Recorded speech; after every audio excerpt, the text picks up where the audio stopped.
What's up, freaks and geeks? Welcome back to Blackheart Productions. And if you know, the new Scream trailer just dropped for Scream 6. So with all the hype, we're going to do a review on the ghostface Neca figure. So let's get right into it. So here is the figure himself with his box behind him. And today I actually have a full figure for you guys. He's not missing any accessories, so yeah, let's get right into it. As always, we'll start off with the head. In this case, the heads. Now we have 4 heads we can choose from. This one is the one I have displayed right now because I like the blood effect on it. It's just like a little blood splatter. But other than that, it's just a normal ghost face mask. You could take off the hood and he has another like a, I don't know what you call it, just a pinned hood to his face mask. But yeah, this is the bloody head right here. It's pretty cool.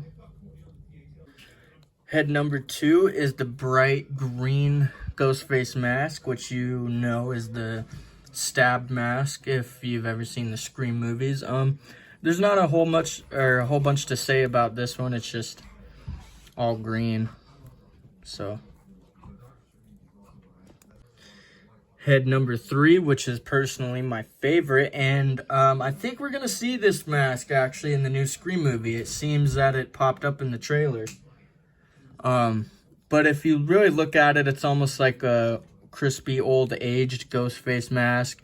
It's kind of like the same thing as the new Halloween mask, like all cracked and, you know, a little more yellow than white. If you look at this head compared, it's very much more darker and like moldy looking. So yeah, this is honestly my favorite ghost face mask, not just on this character, just in general anywhere. I always thought that was a really cool ghost face look, so I'm really glad that they put this one in with the figure. And of course, we'll save the best for last, which is just the normal plain white classic ghost face mask. There's really not much to say about it. It's the exact same as the other ones. It's just the famous classic white one, which is a really cool look.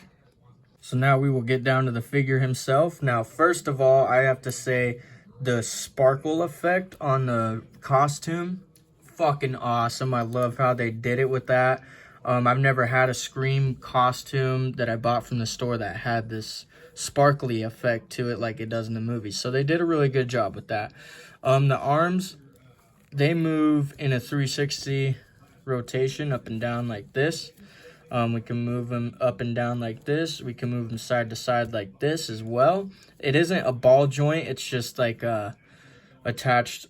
The shoulder is attached to, the bicep is attached to the shoulder, and it's all just one piece like that on both arms. The elbows, now they can move side to side a little bit, but not all the way. Don't want to break them now. They can move up and down like that. Oh, that does not look right, Ghostface. What are you doing? So we'll get to the hands. He has a pair of interchangeable hands. This hand is for holding a voice box. Whoops, I popped it off there. Which I do not have, actually. I know I told you guys this is a full figure review, but the voice box, I'm sorry, that's the only thing I'm missing. When I was setting him up, my cat got it, and I don't know where the fuck she took it. But I do have all the other accessories. Now, back to the arms. They have these frails on them, which gives a really cool effect to the, you know, ghost face thing he has going on here. The other hand right here is obviously for holding not what you think, but it's for holding knives. And then the other hands are just like you can hold something with these, and I'll show you what that is in just a second. With those hands, you can hold this thing, which is a scythe, which is really cool. I've never seen Ghostface use this in a movie, but it's a really cool thing that they just threw in there. He holds them on the 2 handles right there with them other 2 hands I just showed you. He has 3 knives we can pick from.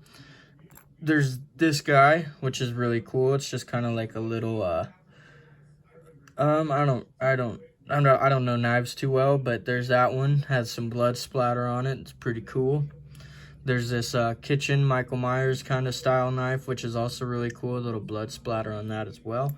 And then we got the classic Ghostface knife, which he uses in most of the movies, and it's my favorite knife. So, we got some blood splatter on that as well.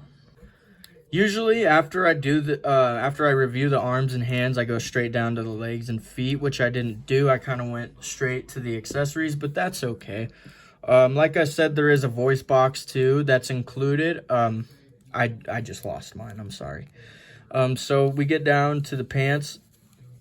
Now, it's not too detailed right here, but we can see it is a ball joint on his legs, so they can move pretty much any way you want them to. If you ever seen this first Scream movie, we see basically these same boots drop down in the stall when he's trying to get Sydney at school. So I feel like that was pretty cool. It almost reminds me, like, this specific Ghostface here could either be Stu or Billy. So yeah, the feet move just like any other. They're ball jointed. They can move up and down. Really cool. There's some cool detail on the bottom of the pants right here. Now, one thing I will say about this figure, I don't know if it's just mine or what, but he cannot stand up worth a fuck. No matter what position. Here, let me move this real quick. I'll show you. No matter what position you stand this guy up in, he just doesn't like to stand on his own. So I will say that. I don't like that about the figure. I don't know why it's so hard for him to just stand the fuck up. But yeah, he doesn't stand on his own. So the way I display him, I have it... sounds kind of weird, but I have one of Jason's hands behind him, kind of like pushing him up. So yeah, Jason has to help Ghostface. But that's the figure right there. That, like I said, that's the only thing I don't like is he just can't stand. But other than that, this is a really cool figure. One of my favorites. Here's the box right here. Here's the whole thing. And it's a Neca Ultimate. So when you open the box, you get a little picture here. And then we get Ghostface displayed, which is in this thing, his plastic holder. So yeah, we'll go to the back of the box here. Here's some of the reels with the masks he can wear. And yes, the green one is glow in the dark, but you kind of got to like scratch it a little bit before you can make it glow in the dark. And then here's like the old Ghostface mask with the scythe. So that looks pretty cool. And then I'll let you guys read that.